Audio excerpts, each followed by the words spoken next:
Mēs esam biedrība Kastanītes bērniem, kurā apvienojušies Madonas pilsētas pirmsskolas izglītības iestādes Kastanītes darbinieki un bērnu vecāki.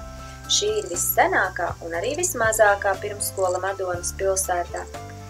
To, ka tā ir sena, var nojaust pēc rotaļu laukumiņiem, jo tajos atrodas padomju laika metāla konstrukcijas, kuras veiksmīgi maskējas aiz bieza krāsu slāņa. Mājās ir bilde, kur šī gaļa sēž mana mamma, tikai viņa nav krāsaina. Arī pirms 20 gadiem man šeit bija bailes uzkāpt augšā. Laiki mainās, bet konstrukcijas paliek.